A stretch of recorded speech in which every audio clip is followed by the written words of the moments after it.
Hello students, welcome on my channel. Today I explain standard 8 chapter 6 combustion and flame. Okay, first what is the meaning of combustion and flame? Combustion means होता है जलना या हिंदी में इसको बोलते हैं दहन. एंड फ्लेम मीन्स होती है ज्वाला या लौ. जैसे हम कोई भी दीपक वगैरह जलाते हैं कैंडल तो ऊपर जो फ्लेम होता है उसको हम लौ बोलते हैं. ओके, चलिए स्टार्ट करते हैं chapter. We use different kinds of fuel and various purpose at home, in industry and for running automobiles. हम बहुत से घर पर उद्योगों में वाहनों को चलाने के लिए विभिन्न प्रकार के ईंधन मीन्स फ्यूल. ओके, फ्यूल का उपयोग करते हैं अलग अलग कामों के लिए. Can you name a few fuels use in your our home? क्या आप अपने घर में यूज़ होने वाले कुछ ईंधनों का नाम बता सकते हैं? What fuel are used for running automobiles? Motor गाड़ियाँ या कोई भी गाड़ियाँ वगैरह उनको चलाने के लिए कौन से ईंधन काम में आते हैं? Your list will contain fuel like cow dung, wood, coal, charcoal, petrol, diesel, compressed natural gas mean CNG. ये सारे फ्यूल्स जो होते हैं जिनके हमने ऑलरेडी नाम सुने होंगे. काउ डंग मीन्स गोबर, लकड़ी, कोयला या फिर लकड़ी का कोयला, पेट्रोल, डीजल और CNG गैस. ओके, ये सब हम यूज़ करते हैं जो हमें कभी भी फ्यूल की अगर ज़रूरत होती है. You are familiar with the burning of a candle. आप सभी ने कैंडल जलाने से या जैसे जलती है आप सब जानते हैं कैंडल जलती है. What is the difference between the burning of candle and the burning of a fuel like coal? एक कैंडल के जलने में और जो कभी भी दूसरा जैसे कोयला वगैरह जल रहा हो उन दोनों की में क्या अंतर है? ओके, तो maybe you were able to guess right. आप ये अनेक ऐसे जो जलाए होंगे आपने अगर ये सब तो आपको पता होगा कि इन दोनों में क्या फ़र्क होता है. Similarly, you will find many other material burning without a flame. Let us study the chemical process of burning and the types of flame produced during the process. इसी प्रकार आप अनेक पदार्थ पाएंगे जैसे कि जो बिना किसी लौ के जलते हैं. जैसे कोयला अभी हमने देखा है, यहाँ पे एग्जांपल लिया तो कोयला क्या होता है, कोयला जल जाता है लेकिन उसमें कोई फ्लेम नहीं होती है. और जबकि कैंडल जब हम जलाते हैं तो उसमें फ्लेम आती है. तो इसी तरीके के हम दूसरे और भी प्रैक्टिकल या कुछ वर्क ऐसा करते हैं जिससे हमें और भी क्लियर हो जाए कि ये सब जो हमारा चैप्टर है वो किस बेसिस पे है. व्हाट इज कम्बशन यानी जलना क्या है, दहन क्या है. Recall the activity of burning of magnesium ribbon perform in class 7. आपने क्लास 7 में मैग्नीशियम के जलने की एक प्रक्रिया को याद करके आप देखिए जो हमने लास्ट क्लास में स्टडी किया था. We learn that magnesium want to form magnesium oxide and produce heat and light. Magnesium जलकर मैग्नीशियम ऑक्साइड बनाता है और हीट देता है और लाइट बनाता है यानी लाइट भी प्रोड्यूस होती है. We can perform a similar activity with a piece of charcoal. हम यही सेम एक्टिविटी एक जैसे लकड़ी का जो कोयला होता है ना हम उससे करते हैं. ठीक है, उसको हम चारकोल बोल सकते हैं. Hold the piece with a pair of tong and bring it near the flame of candle और अ बर्सन बर्नर. हम इस कोयले को आप या तो किसी पकड़ से पकड़ लीजिए, ओके, और उसको एक कैंडल के पास ले जाइए. अब कैंडल हो या तो फिर हमारे जो जो लैब होती है केमिस्ट्री वगैरह की उसमें एक बर्नर होता है, उसको बुसेन बर्नर बोलते हैं. तो उसके पास आप ले जाइए जहाँ पे फ्लेम होती है. What do you observe? आपने क्या ऑब्जर्व किया यानी आपने क्या देखा. We find that charcoal burn in air. हम देखते हैं कि जो चारकोल है वो हवा में जलने लगता है. We know that charcoal too. और इसी तरह से और क्या देता है, air producing carbon dioxide, heat and light.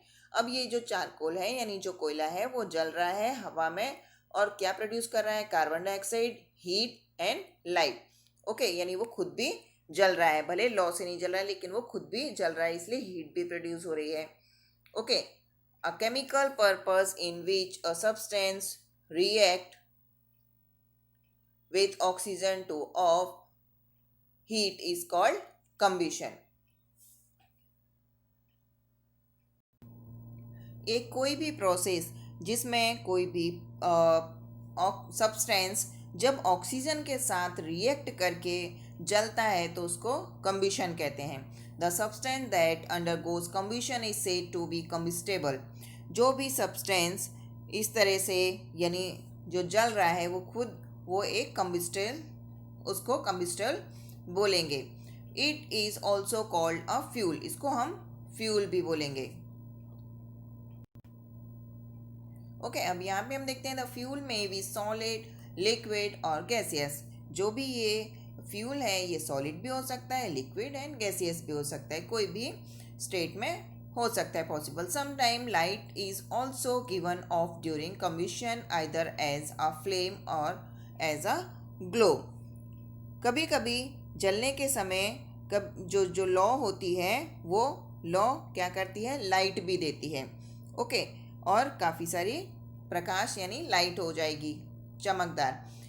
In the reaction mentioned above magnesium and the charcoal are combustible substance.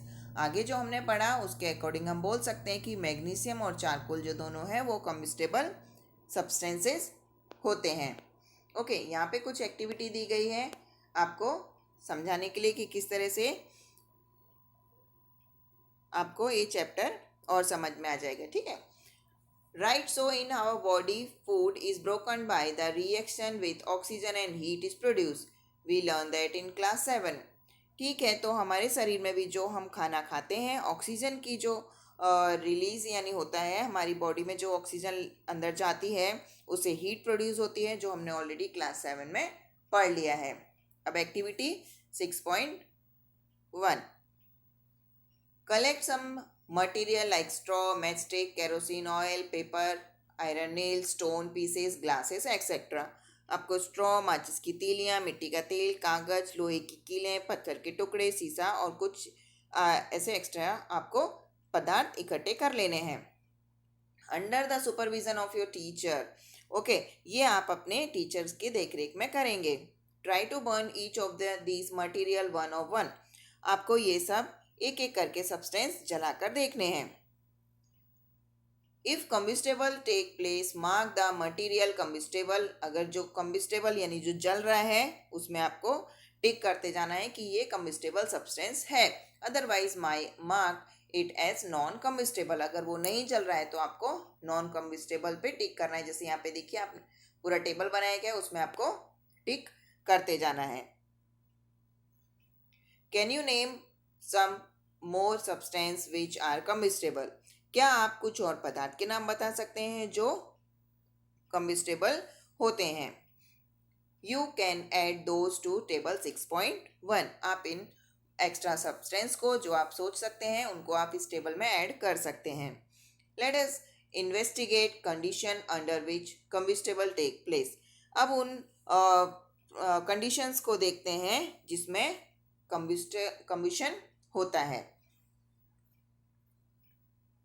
यहाँ पे दूसरी एक्टिविटी दी गई है जिससे आपको ये क्लियर हो जाएगा।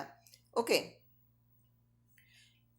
Activity 6.2, question be careful while handling burning candle. आप जब कभी भी कोई जलती हुई चीज़ को यानी कैंडल है उसको ध्यान से आप हैंडल करेंगे। Fix a lighted candle on a table. एक जलती मोमबत्ती को टेबल के ऊपर रख दीजिए। Put a glass chimney over the candle and rest it on a few wooden blocks in such a way that air can enter the chimney।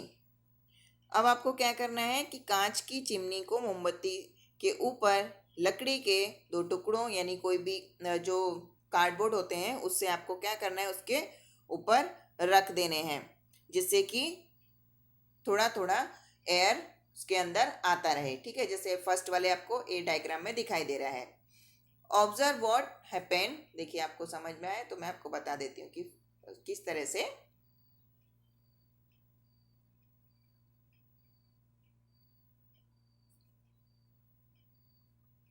देखिए अभी जैसे ये है, आपको ये दिखाई दे रहा है किस तरह से यहाँ पे दो लकड़ी के यानी कार्डबोर्ड भी रख सकते हैं आप, तो आपको क्लियर हो जाएगा कि थोड़ी सी एयर ग्लास से अंदर जाती रहेगी। ठीक है, observe what happened to flame now remove the block, let us chimney rest on the table. अब आपको क्या करना है कि जो नीचे आपने कार्डबोर्ड लगाए हैं वो हटा देने हैं, ठीक है। अब उसको पूरे ग्लास को टेबल पे ही रख देना है। Again observe the flame, finally put it glass plate over the chimney. अब आपको क्या करना है, देखेंगे कि थोड़ी देर बाद वो बुझ जाएगी, ठीक है। अब आपको पूरा put glass plate over the chimney. अब आपको एक जो प्लेट है वो चिमनी के ऊपर रख देनी, यानी अब जो एयर है वो भी नहीं अंदर जा पाए। Watch the flame again, what happen in the this case. अब देखिए कि दोबारा से क्या होता है। What happen in the three cases, तीनों के तीनों जो केस हैं यानी परिस्थिति हैं उनमें क्या हो रहा है। Does the flame flicker off, क्या फ्लेम थोड़ी कम, फ्लिकर मीन्स क्या होता है, थोड़ा कंपन करके, है ना, थोड़ा मूव करके बुझ जाएगी। Does the flicker and give smoke, क्या वो कंपन कर यानी मूव करती रहेगी और बुझ जाएगी और धुआं देगी, ठीक है, सॉरी धुआं देगी। डज इट बर्न अनअफेक्टेड, क्या वो कुछ भी उस पर प्रभाव नहीं पड़ेगा, वो जलती रहेगी। Can you infer anything at all about the role played by air in the process of burning, क्या आप देख सकते हैं कि ये जो एयर है इसी की वजह से ये जो प्रोसेस है वो हो रहा है, जलने की प्रोसेस, ठीक है। तो हमें समझ में आ गया कि जब कभी भी कम्बशन होगा तो वहाँ पे एयर का होना यानी ऑक्सीजन का होना सबसे ज़्यादा ज़रूरी है, इसलिए हमको ये एक्टिविटी बताया गया है। We find that combustion air is necessary. अब हम ऐसा पाते हैं कि जो जब कभी भी कम्बशन होगा तो उसके लिए एयर सबसे ज़्यादा ज़रूरी होता है। The candle burn freely in case A. अब फर्स्ट वाले में जो हमने देखा उसमें तो जो कैंडल है आराम से जल रही है, okay. When air does not enter the chimney, जब एयर जा ही नहीं रही है अंदर तो क्या होगा, the flame flicker and produce smoke. तो फ्लेम में क्या होगा, थोड़ा सा मूवमेंट होगा और धुआं आ जाएगा।